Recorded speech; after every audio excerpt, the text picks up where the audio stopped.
Hello guys, current affairs funda में आप सभी का स्वागत है। मैं हूं आपके साथ अभिषेक शर्मा और आज के इस वीडियो सेशन में हम 10 जनवरी तक के सभी इंपॉर्टेंट करंट अफेयर्स कवर करने वाले हैं। हमेशा की तरह आप इस वीडियो को अंत तक जरूर देखिएगा। आज भी आपको काफ़ी कुछ जानने के लिए मिलेगा। सेशन की शुरुआत हमेशा की तरह क्वेश्चन ऑथोरिटी से करेंगे, जिसका आंसर आपको अभी कॉमेंट बॉक्स में करना है। पूछ रहे हैं कि भारत में लॉन्च हुए पहले प्रदूषण नियंत्रण पोत का नाम क्या है। What is the name of the first pollution control vessel commissioned in India?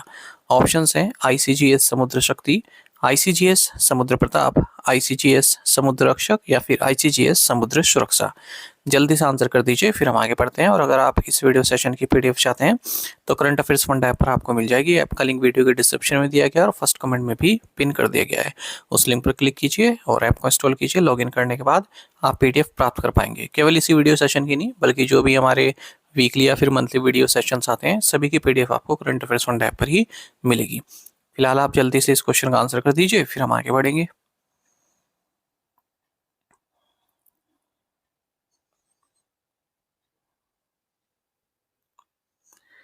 The year 2026 marks which anniversary of the attack on the Somnath temple by Mahmud of Ghazni? वर्ष 2026 में महमूद गजनी द्वारा सोमनाथ मंदिर पर किए गए हमले की कौन सी वर्षगांठ है। ऑप्शंस आपके सामने हैं। सही आंसर ऑप्शन डी है 1000। तो सोमनाथ स्वाभिमान पर्व ये पूरे भारतवर्ष में 8 से 11 जनवरी 2026 के बीच सेलिब्रेट किया जा रहा है।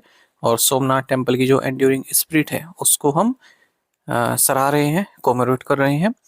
और आपको बता दें, जो महमूद ऑफ गजनी था, इसने जनवरी 1026 AD में पहला मेजर अटैक किया था सोमनाथ टेम्पल पर। कई बार अटैक किए, पर जो सबसे बड़ा अटैक था वो 1026 में किया था। तो अब 1000 साल पूरे हो गए हैं उस अटैक को। साथ ही 1951 में फिर से भारत सरकार ने इसे रिस्टोर किया था। इससे पहले भी कई बार रिस्टोर हुआ, ठीक है। तो 1951 में भारत सरकार ने रिस्टोर किया, उसकी 75वीं एनिवर्सरी भी है। सोमनाथ टेम्पल गुजरात कोस्ट में स्थित है, प्रभास पतन में।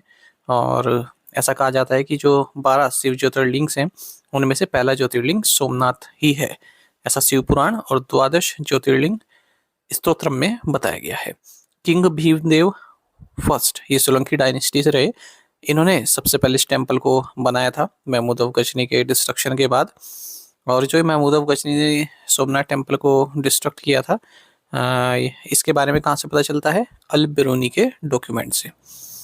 अच्छा, ये किस स्टाइल में बना है ये टेम्पल? कैलाश महामेरु प्रसाद स्टाइल में, ये आपको याद रखना है, ठीक है।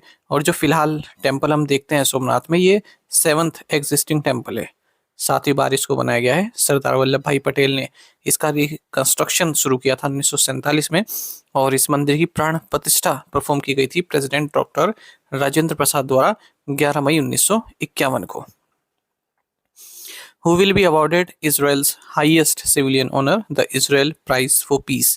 इजराइल के सर्वोच्च नागरिक सम्मान इजराइल शांति पुरस्कार से किसे सम्मानित किया जाएगा? ऑप्शंस आपके सामने है। सही आंसर ऑप्शन ए है डोनाल्ड ट्रंप। तो यूएस प्रेसिडेंट डोनाल्ड ट्रंप, इन्हें इजराइल का highest civilian honour Israel prize for peace दिया जाएगा, ऐसा Israeli prime minister Benjamin Netanyahu ने अनाउंस किया है, ठीक है। और इस अवार्ड के 80 साल के इतिहास में पहली बार है जब किसी नॉन इजरायली सिटीजन को ये अवार्ड दिया जा रहा है। और पहली बार ही पीस कैटेगरी भी इसमें बनाई गई है, केवल डोनाल्ड ट्रंप के लिए। Who has been appointed as the new Director General of Doordarshan news, DD news? Doordarshan news के नए महानिदेशक के रूप में किसे नियुक्त किया गया है? ऑप्शंस आपके सामने है। सही आंसर ऑप्शन बी है Mamta Verma. Senior Indian information service officer है ममता वर्मा। इन्हें नया डायरेक्टर जनरल बनाया गया है दूरदर्शन न्यूज का। हिमाचल प्रदेश से आती हैं। DD न्यूज हम जानते ही हैं, free to air Hindi language public broadcast television news channel है। दूरदर्शन इसको ऑपरेट और ऑन करता है। और दूरदर्शन आप जानते ही हैं, प्रसार भारती का एक डिवीजन है ministry of information and broadcasting government of India के तहत। Who has assumed charge as the Vice Chief of the Air Staff of the Indian Air Force? भारतीय वायुसेना के उप वायुसेना प्रमुख के रूप में किसने कार्यभार ग्रहण किया? ऑप्शंस आपके सामने हैं। सही आंसर ऑप्शन है एयर मार्शल नागेश कपूर। तो एयर मार्शल नागेश कपूर, इन्हें vice chief of the air staff बनाया गया है इंडियन एयर फोर्स में। और इस पद पर ये एयर मार्शल नर्मदेश्वर तिवारी को सक्सीड कर रहे हैं। Vishwa Hindi Divas also known as world Hindi day is celebrated on which date every year. Vishwa Hindi दिवस प्रतिवर्ष कब मनाया जाता है? राइट आंसर ऑप्शन सी है, जनवरी 10th। विश्व हिंदी दिवस या वर्ल्ड हिंदी डे ये 10 जनवरी को हर साल मनाया जाता है और 2026 में इस डे का थीम है Hindi from traditional knowledge to artificial intelligence. Hindi पारंपरिक ज्ञान से कृत्रिम बुद्धिमत्ता तक। अच्छा, ये क्यों मनाया जाता है? क्योंकि 1949 में पहली बार हिंदी बोली गई थी यूनाइटेड नेशन जनरल असेंबली में, तो उसी को हम स्मरण करते हैं। पहली वर्ल्ड हिंदी कॉन्फ्रेंस 10 जनवरी 1975 को इनोग्रेट की गई थी नागपुर में, तब की प्राइम मिनिस्टर इंदिरा गांधी द्वारा, और मॉरिशस के तब के प्राइम मिनिस्टर शिवसगुर रामगुलम चीफ गेस्ट थे। अच्छा, वर्ल्ड हिंदी डे तो हम 10 जनवरी को मनाते हैं, और एक हिंदी दिवस होता है वो हम 14 सितंबर को मनाते हैं। ठीक है, वो हम मनाते हैं इसलिए क्योंकि इंडिया की जो ऑफिशियल लैंग्वेज के तौर पर हिंदी को अडॉप्ट किया गया था 1949 में। वेनिस प्रवासी भारतीय दिवस ऑब्जर्व्ड। प्रवासी भारतीय दिवस कब मनाया जाता है? राइट आंसर ऑप्शन सी है, जनवरी 9th। प्रवासी भारतीय दिवस 2 साल में एक बार मनाते हैं हम 9 जनवरी को। जो इंडियन डायस्पोरा उसका जो कंट्रीब्यूशन है भारत के डेवलपमेंट में, उसकी हम सराहना करते हैं। और 9 जनवरी क्यों चूज किया गया? क्योंकि इस दिन महात्मा गांधी भारत लौटे थे साउथ अफ्रीका से 1915 में। महात्मा गांधी को ग्रेटेस्ट प्रवासी, सबसे बड़ा प्रवासी के तौर पर हम जानते हैं, जो बाहर से आए साउथ अफ्रीका से भारत वापस, और यहाँ पर फ्रीडम स्ट्रगल के लिए उन्होंने प्रयास किए। प्रवासी भारतीय दिवस कन्वेंशन पहली बार 2003 में स्टैब्लिश किया गया था, तब अटल बिहारी वाजपेयी जी की गवर्नमेंट थी और मिनिस्ट्री ऑफ एक्सटर्नल अफेयर्स द्वारा इसको मनाया जाता है। तो मैंने कहा ना आपको 2 साल में एक बार होता है, तो पिछले साल हमने मनाया था इसे 8 से 10 जनवरी 2025 के बीच में। 18वां प्रवासी भारतीय दिवस मनाया था भुवनेश्वर उड़ीसा में, तब थीम था डायस्पोरास कंट्रीब्यूशन टू अ विकसित भारत। तो अब जो हम ऑफिशियली बनाएंगे वो अगले साल बनाएंगे 2027 में। Neera, one of the official mascots for the 72nd senior national volleyball championship Varanasi, represents which animal.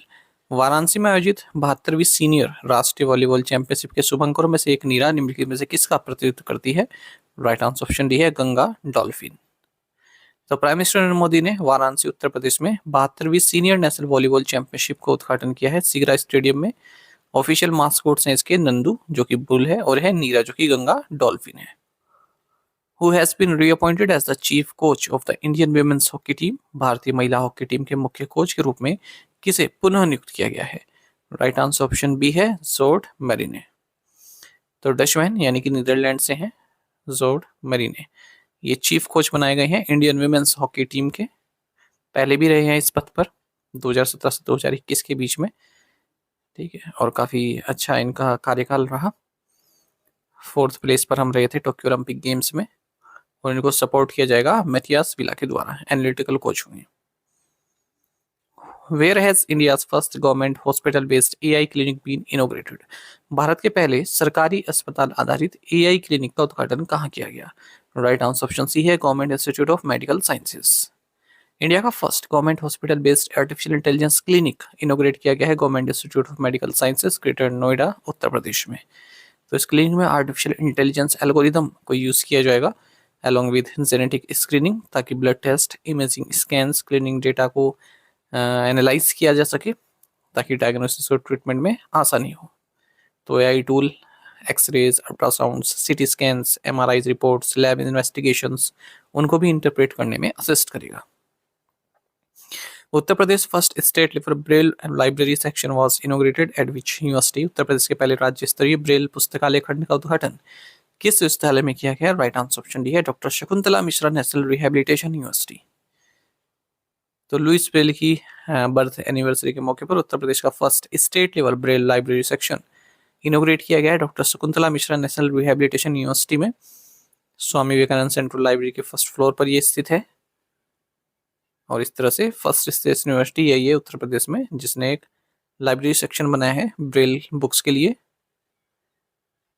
To the point questions, उनके आंसर देखें। Who is the author of mother Mary comes to me, Arundhati Roy. Who is the author of Bagh tiger the inside story, अभिषेक रे।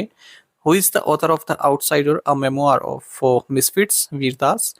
Who is the author of the Chola tigers Avengers of Somnath, Amish Tripathi.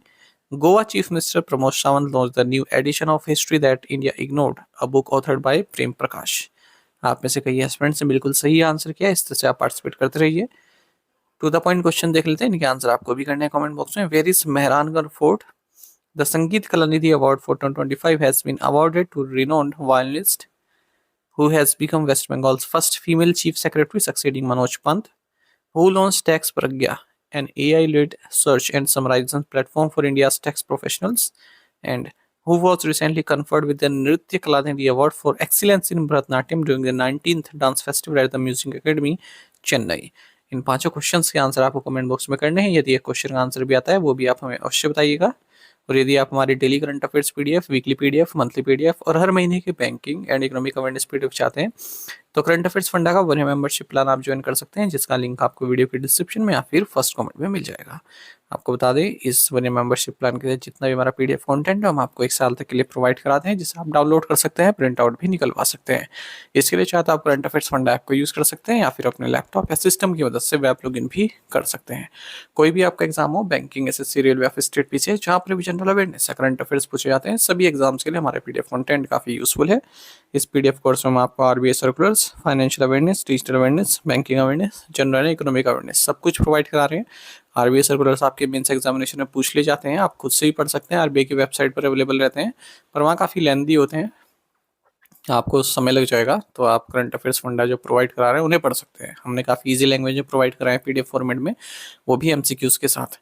Complete banking awareness पढ़ाई गई है, mains examination में तो काम आएगी ही, साथ ही साथ इंटरव्यूज़ में अगर आप अपीयर होते हैं बैंकिंग इंटरव्यूज़ में, वहाँ पर भी जो क्वेश्चन पूछे जाते हैं उन्हें भी आप बता पाएंगे।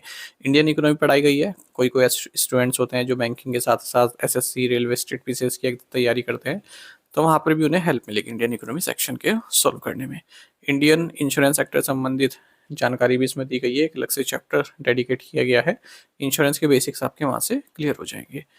ठीक है, तो 1 साल क्या है ये पूरा इसका टर्म रहता है, इस पूरे कोर्स का करंट अफेयर्स फंडा ऐप पर आपको मिल जाएगा। फिर भी कोई डाउट है तो हमारा कस्टमर केयर नंबर है 8448169188, इस पर आप कॉल कीजिए या फिर व्हाट्सएप करके भी जानकारी प्राप्त कर सकते हैं। साथ ही हमें टेलीग्राम पर जरूर ज्वाइन कर लीजिएगा, करंट अफेयर्स फंडा नाम से हमारा टेलीग्राम चैनल है। Thank you guys.